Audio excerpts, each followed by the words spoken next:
muling kinilala ang mga programa ng PTV sa pagiging certified child-friendly. Artsy-craftsy, Rides and Shine Pilipinas.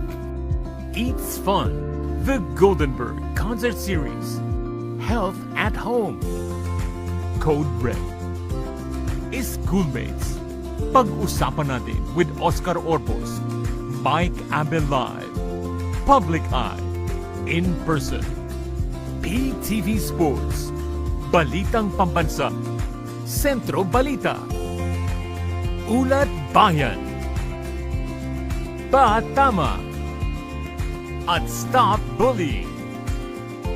Maraming salamat po at asahan ninyong patuloy kaming maghahati ng mga makabuluhang programa para sa pamilyang Pilipino.